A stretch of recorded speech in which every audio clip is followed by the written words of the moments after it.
Hello बच्चों, तो कैसे हो आप लोग। यहाँ पर फाइनली कक्षा 9वीं वालों के लिए हिंदी का वेरी वेरी इंपॉर्टेंट टॉपिक लेके आया हूँ। बच्चों, काव्य बोध आज हम इस वीडियो में से पढ़ने वाले हैं। इसमें हम रस पढ़ेंगे, छंद पढ़ेंगे और अलंकार पढ़ेंगे। सारे इंपॉर्टेंट क्वेश्चन में टिक लगवाने वाला हूँ। तो जिन बच्चों के पास अगर परीक्षा दिन है, प्रश्न बैंक है या फिर कोई भी गाइड्स हो, ठीक है, उसमें से भी आप देख लेना, सारे क्वेश्चन उसमें मिल जाएंगे आपको। ठीक है, तो आइए शुरू करते हैं। जो बच्चा बिल्कुल ही नया है, चैनल को सब्सक्राइब जरूर कर लेना, क्योंकि ऐसे ही इंपॉर्टेंट वीडियो हम आपके लिए लाते रहेंगे बच्चों। ठीक है, तो पहला क्वेश्चन आपको पढ़ना है बच्चों, काव्य की परिभाषा लिखिए तथा इसके भेद बताइए। ठीक है, ये वाला क्वेश्चन अच्छे से आपको पढ़ लेना है। तो आपको पूछा जाएगा काव्य कितने प्रकार के होते हैं, कितने भेद होते हैं। तो आपको लिख देना है 2 भेद। ठीक है, अगर आपको रिक्त स्थान सही विकल्प अगर इसमें पूछ लिया जाए तो एक शब्द में, तो 2 होते हैं। कौन से? प्रबंध काव्य, मुक्तक काव्य। ठीक है, एक ये वाला क्वेश्चन कर लेना आपको। और क्या है अपने पास इम्पोर्टेंट? ठीक है, देखो 2022 की बोर्ड में पूछा गया क्वेश्चन है, प्रबंध काव्य की परिभाषा भेद सहित आपको बताना है। ठीक है, काव्य में प्रबंध काव्य अच्छे से आपको पढ़ लेना है। ठीक है, नेक्स्ट क्वेश्चन आते हैं बच्चों, मोस्ट इम्पोर्टेंट आपके लिए। महाकाव्य किसे कहते हैं और खंड काव्य किसे कहते हैं? 2 महाकाव्यों के नाम और उनके रचनाकार, और 2 खंड काव्य के नाम, उनके रचनाकार, ये आपको पढ़ लेना है। ठीक है, बहुत इंपॉर्टेंट है। क्वेश्चन नंबर 4 और क्वेश्चन नंबर 5, ठीक है, ये वाले पढ़ लेना आप। ठीक है, नेक्स्ट आएगा मोस्ट इम्पोर्टेंट, महाकाव्य एवं खंडकाव्य में 3 अंतर आपको बताने हैं। तो 3 अंतर आपको पढ़ लेना है यहाँ से। ठीक है, नेक्स्ट अपने पास इम्पोर्टेंट और क्या है?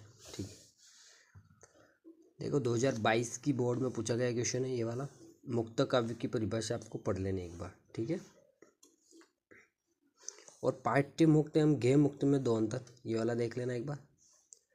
ठीक है, नेक्स्ट हमारा जो टॉपिक है जो रस बहुत ही इंपॉर्टेंट है, इससे क्वेश्चन आपका बनने वाला है। तो सबसे पहला क्वेश्चन क्या पढ़ना है आपको, रस किसे कहते हैं। ठीक है, रस अच्छे से आपको पढ़ लेना है, यानी कि इसकी परिभाषा। ठीक है, परिभाषा अच्छे से पढ़ लेना है। ठीक है, परिभाषा में आपको कहाँ तक पढ़ना है, यहाँ तक आपको कर लेना परिभाषा। ठीक है, यहाँ से नेक्स्ट जो क्वेश्चन है बच्चों, रस के अंग आपको बताने हैं। रस के अंग आपको पता होना चाहिए। क्वेश्चन पूछा जा सकता है 2 नंबर में कि रस के अंगों के नाम लिखिए। तो कितने अंग होते हैं रस के? 4 अंग होते हैं। देखो, स्थायी भाव, विभाव, अनुभाव और संचारी भाव। और विभाग के भी 2 भेद होते हैं, आलंबन और उद्दीपन। इस प्रकार से, ठीक है, आपको पढ़ लेना है ये वाला क्वेश्चन। नेक्स्ट आएगा आपका, रसों के नाम बताते तो स्थायी भाव। ठीक है, स्थायी भाव आपको सब अच्छे से पढ़ लेने, क्योंकि ऑब्जेक्टिव में पूछा जा सकता है। स्थायी भाव हमेशा पूछे जाते हैं। ठीक है, तो रसों के नाम और सॉरी, स्थायी भाव अच्छे से पढ़ लेना है आपको। नेक्स्ट क्या है अपने पास, देखो संचारी भाव और स्थायी भाव में 3 अंतर, बहुत इंपॉर्टेंट क्वेश्चन है ये वाला, ज़रूर आप पढ़ लीजिएगा। ठीक है, नेक्स्ट देख लेते हैं। खांसी प्रॉब्लम कर रही है यार बच्चों। ठीक है, रस में कुछ इंपॉर्टेंट रस हम देखने वाले हैं। तो श्रृंगार रस अच्छे से आपको पढ़ लेना है। फिर पढ़ना आपको वीर रस अच्छे से पढ़ना है। उसके बाद पढ़ना आपको भयानक रस। कितने हो गए? 3। उसके बाद आपको पढ़ना है अद्भुत रस, शांत रस। बस यही रस आपको पढ़ लेने। ठीक है, बाकी छोड़ दो आप। ठीक है, बाकी नहीं करना। नेक्स्ट जो आएगा बच्चों, छंद। छंद वाला टॉपिक कवर करेंगे। तो छंद किसे कहते हैं, ये कितने प्रकार के होते हैं, पहला क्वेश्चन अच्छे से पढ़ लेना। इसका आंसर मैं पीछे बता देता हूँ। ठीक है, ये रही छंद की परिभाषा। और छंद के प्रकार कितने हैं, मात्रिक छंद, वर्णिक छंद। ठीक है, ये वाले। नेक्स्ट छंद में इंपॉर्टेंट देख लेते हैं। देखो छंद में इसमें 2 ही छंद दे रखे हैं इस बुक्स में, एक तो दोहा छंद आपका और एक सवैया छंद। तो दोनों क्वेश्चन इसमें से आपको पढ़ लेना है। ठीक है, नेक्स्ट हमारा जो टॉपिक है बच्चों, अलंकार वाला। अलंकार वाले से भी आपके क्वेश्चन बनने वाले हैं। ठीक है, तो बहुत ही इंपॉर्टेंट टॉपिक है ये। सबसे पहले देखो, जो भी टॉपिक आप पढ़ रहे हो उसकी परिभाषा और उसके भेद तो आपको पढ़ना ही पढ़ना है। ठीक है, तो पहला क्वेश्चन अच्छे से पढ़ लेना है।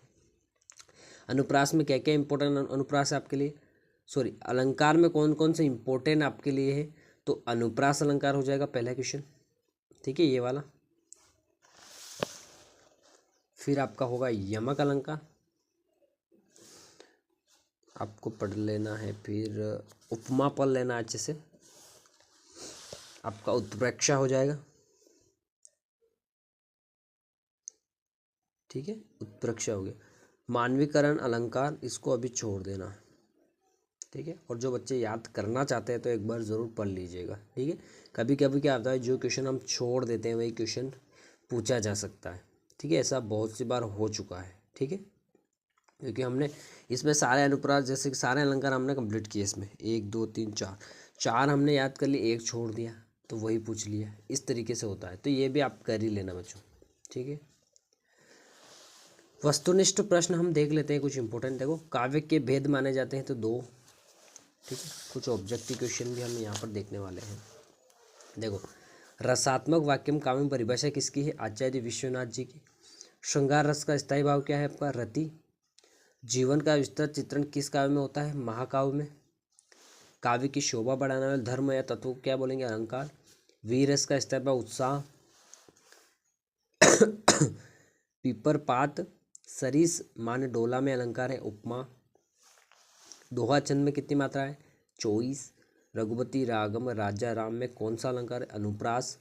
एक ही वर्ण की एक से अधिक बार आवृत्ति हो वहाँ कौन सा अलंकार होता है? तो अनुप्रास अलंकार होता है, ठीक है। बाकी रिक्त स्थान आप देख लेना अच्छे से, क्या आंसर भी नीचे दे रखे हैं।